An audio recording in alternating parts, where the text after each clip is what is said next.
Entrepreneurs of Tomorrow, the only show on Indian television where you, the MSME, get center stage. This is ET Now's special daily initiative to give MSMEs and entrepreneurs the opportunity to be front and center on every industry and area that matters to you. Tonight on the show, we're bringing you 1.5 hour special with some of the biggest experts to answer all of the burning questions that you have for them. First up, let me introduce Prabhakar Dalal. He's the former ED of Exim Bank. We also have Sushanta Mitra, founder and CEO of Lead Angels Network, right here with us tonight.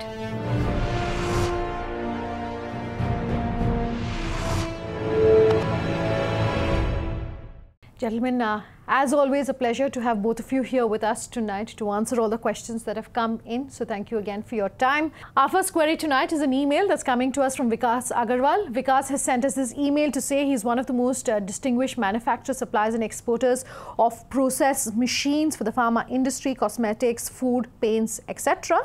He wants to know what some of the latest methods are through which he can manage retail outlets of hardware without feeling the need to be present in person at all the time. He says he would like technical solutions and corresponding investment advice of these technical solutions from our experts. What would you have to say to him? Well, in Western countries, there are stores like that. Once the customer enters, he picks up the particular item, and then when he moves out, he scans it and his account gets debited. Another thing is he can have a website with 3D dimension of all his products. And then online they can place the order and delivery can happen like e-commerce that happens. Different methods are there. Otherwise, he can have minimum staff where he can run the stores, all hardware products. You think India is sort of ready for a model like that, which is almost completely virtual? Well, technology is there, but I think slowly we have to move into that. If he doesn't have staff to employ, and he still wants to have sales, then some such thing can be attempted. Sure. So, virtual reality and all these things are now moving pretty fast in the West, where, people can, if it's machinery, they can sort of do a look and feel and do sort of simulated testing on those machines before, earlier on the salesman has to carry his, goods and show a demo. Now that demo is done over, the net, and physical presence is no longer required. It also helps you to sell because all your distributors may not have complete knowledge about your product, and this way you could have a kiosk in a shop or in an office where people could, interact with your product and know more about it before they can buy it. So yes. In India, it might take some time, but overseas markets, if that's what he's looking at, he needs to be ready for that. Okay. So because there are, of course, solutions that you could look at, like our experts are suggesting, in terms of at least what's available globally that you could possibly look at replicating here if you want to have a very lean sales staff model. Thanks very much for that email. Our next query is coming to us on Facebook. Abhik Hirawat has sent us this query on our Facebook page to say that what is the best way for marketing for a small or a medium enterprise which is in the retail space. We were talking in one of our previous episodes about cloud. Cloud, of course, is a great tool when it comes to cloud and digital, when it comes to talking about your marketing and branding solutions. Would that be the main thing you would recommend for him? Yes, because the cost of print media and other media is prohibitively high for a small business, and therefore they should look at digital media for getting to reaching their clients. Also, I would say, having emailing to them, using the Twitter, Facebook, all these things to approach customers. Having events is also the other thing that he could try. Physical events in his shop, or getting to meet somebody in the locality or neighborhood. That could be, which is on-premises sort of advertising. And also to look at other events in and around his neighborhood is what he could also explore. Where, maybe a school function or a college function that way he could participate. Okay. This is the brand promotion, but I think you should focus on all 4 P's, that is product, pricing, place and promotion. So like what customer needs, which kind of product. So he should focus on that. The pricing, what kind of pricing, discount pricing or things like that. Promotion, he mentioned social media use, which is the current buzz in the marketing area. So we can use various methods, social media or physical, to promote his products. All right, so of course, digital, social media, technology is one of the best bets that you can look at as a small company which is possibly looking at cutting down on its marketing costs. Thanks very much for sending us that question. Our next query is coming to us from Mitesh Chabra. Mitesh says he's a registered MSME and has been in the market for some time. He says he's in the business of trading and EPC contracts for local government bodies. The biggest challenge, he says, is trade receivables turnover. He says it's very long because of the process involved, and the funds position at government local bodies are forever out of money as they spend more than they collect. That's his personal opinion at least. He says due to low interest rates, we can afford to absorb extra interest costs. He says if there's a simple process of lending against government-backed trade receivables, it would help us in scaling our business due to efficient capital utilization, as working capital is very scarce in his business, as it is in most businesses, I would presume. But this question of working with the government, trade receivables, etc., we've addressed. This is a common problem many MSME units have expressed, that although the Act provides, MSME Act 2006 provides that receivables, I mean the users of the products and services from MSME units must be paid within 45 days. But in reality, it doesn't happen, and because of that, the MSME units, they suffer. They have to incur higher working capital cost. So one new thing that has happened on which government is working, and there are banks and other entities, that is TREDS, that is Trade Receivables Discounting System. And some of them are quite, they are doing quite well now, like Axis Bank platform is there, NAC SIDBI platform is there, SBI platform is there. So there you can discount online, like, but the buyer should accept your bill, and you can online you can post it, and there is actually a competition now. Whichever quotes lower discount, he can sell that at discount, and he can get the money. He doesn't have to wait for 90 days or 120 days. Especially since he's been in the business for so long. Yeah, he should be, a trusted vendor, and therefore hopefully be able to get his payment sooner than someone else. So credit availability is increasing very, very rapidly because a lot of private sectors have gone in. There's use of, digital platforms, as well as the pressure from government. So I think these three things are really improving one area which was really weak in India, which is credit availability. Deepak Agarwal has this question. Deepak says they deal in all types of plywood, laminates, decorative veneers, MDF doors, PVC sheets, etc. He wants to know how do small businesses with limited resources adapt themselves to changing technology. We were speaking about this, Sushant, in one of our previous episodes, about just how much of cutting edge technology, how much of technology should you as an MSME possibly look at incorporating within your business. And a large part of these MSMEs tell us that they don't have the funds for even the basics. Like when GST was rolled out, they said, we don't have the funds to upgrade our systems. What do we do? What would you recommend? It's a difficult question to, because each company has to figure out what is the business strategy that they have, and typically MSMEs who are low on resources focus more on being agile marketers or focus on other areas rather than R&D oriented, being R&D oriented, putting their resources in R&D. They'd rather put their resources in salespeople, manufacturing facilities, and so on and so forth. But sometimes taking a contrary view may also be useful, because the only way a small player can compete with the larger ones is if he or if they focus more on something which bigger guys don't have, and that could be technology. So if the entrepreneur feels that technology is his forte, then maybe he should focus on technology and spend some resources. But if he thinks his forte is more on marketing, more on manufacturing, then might as well focus on those areas rather than worry about technology. Time for a break on this half-hour special with our guests, but we'll continue answering more queries on the other side. Don't go anywhere.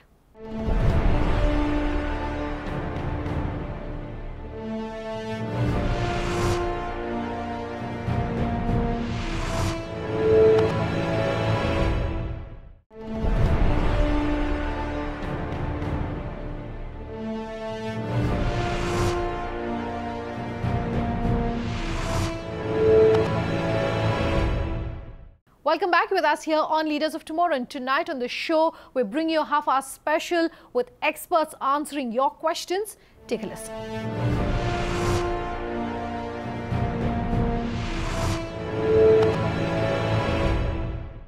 Ravindra Shetty has sent us this question to say that they offer consumers a wide range of integrated wireless automation and video surveillance products and services from a small house to a large networked one. He says they also overlook enterprise requirements.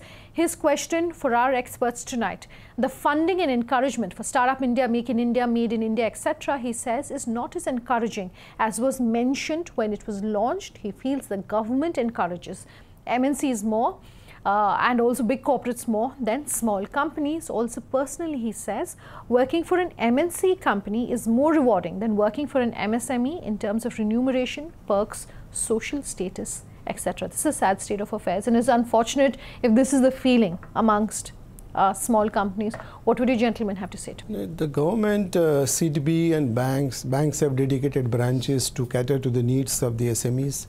Government has number of schemes like Mudra or CGTSME, where loans up to 2 crores can be given without insisting on collaterals.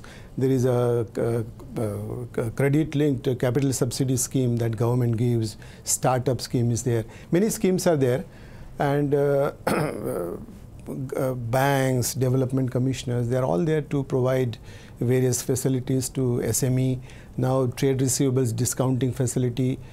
New platforms have come up, and even government is going to have udaymitra.in is already there, where the projects can be uploaded, and then the lenders can quote for those projects for financing.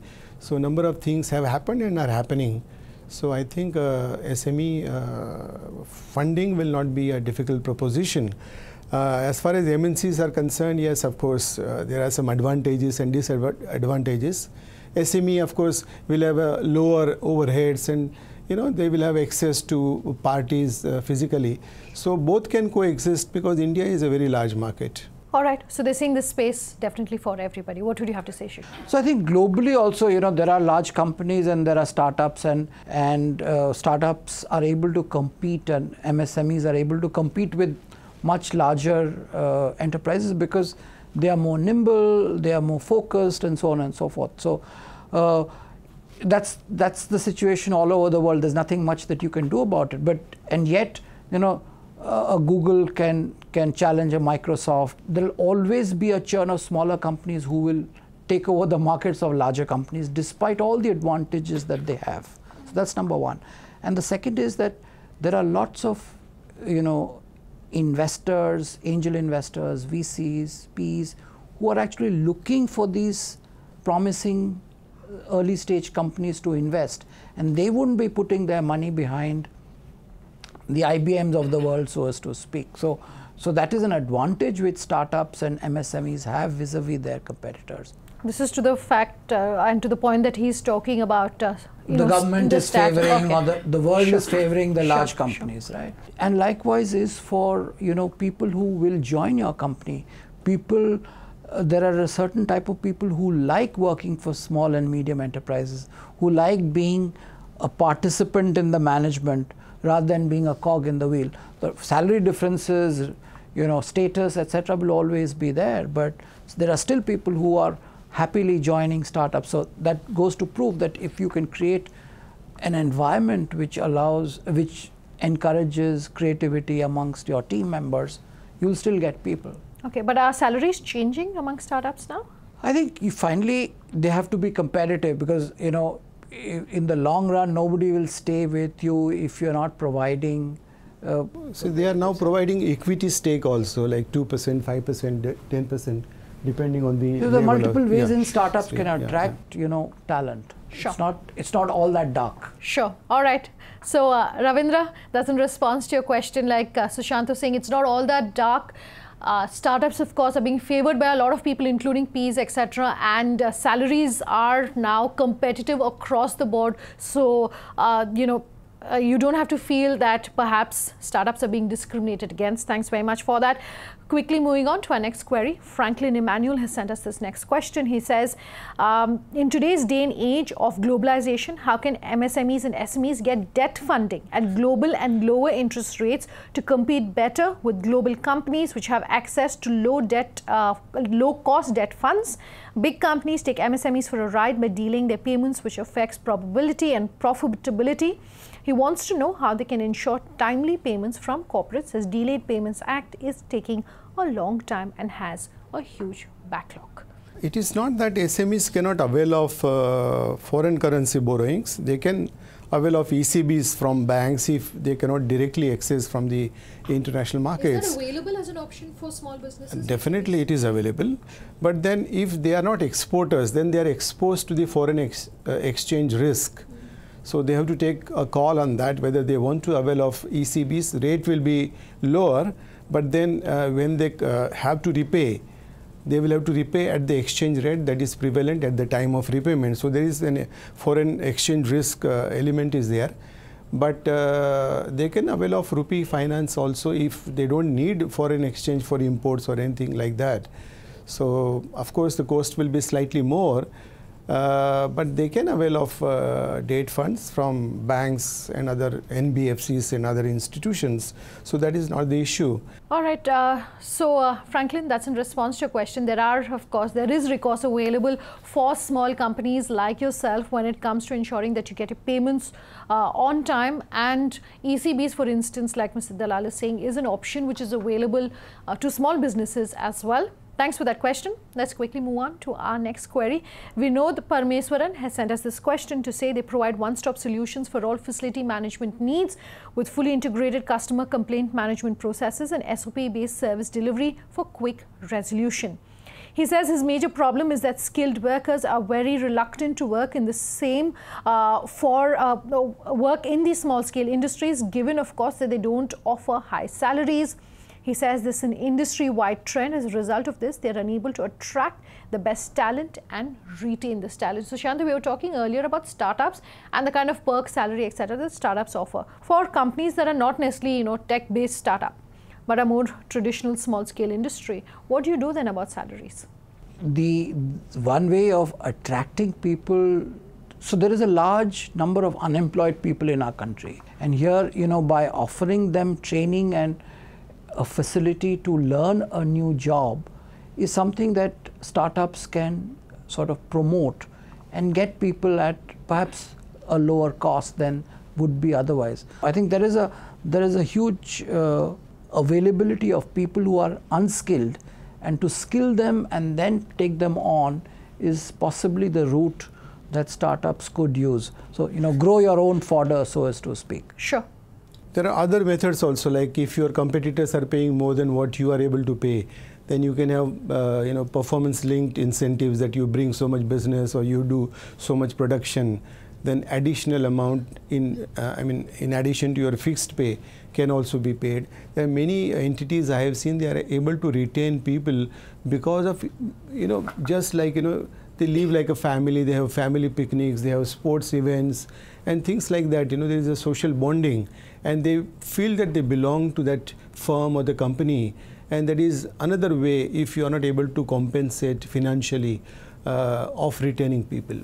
Okay, so lots of things that you can look at, Vinod, outside of just the salary to be able to retain the talent that you've hired.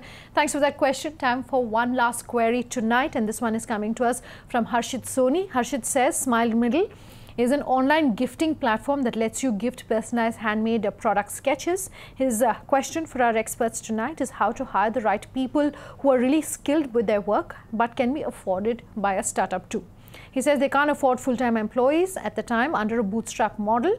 Skilled freelancers, he says, are also unaffordable. What is the way out? He has to have skilling for a model like his. But that said, He's saying freelancers is something possibly which is out, but how do you ensure that he's able to find skilled talent which is affordable by them? It's a difficult proposition. He cannot afford full-time employees. At the same time, he can't have freelancers because he can't afford them. So I guess initially, until his business comes to a particular scale, he can use, there are many like School of Arts students or graduates who are still not, employed. They can take their services. Yeah, so maybe he could move also, I don't know, he can explore this, that he can give the material required to people and they work on it, and he brings it back to and puts it online, so that it is sort of piece rate payment rather than putting somebody full-time or paying somebody a monthly cost. So that is also something. People have tried that in the art and craft space, and he could also explore that option. Okay. So Harshit, either a piece rate model for a business like yours, or look at perhaps students from art schools who will definitely come cheaper but will have perhaps the qualifications that you're looking for. Thanks for that query. Completely out of time, gentlemen. Thank you both very much. Thank you.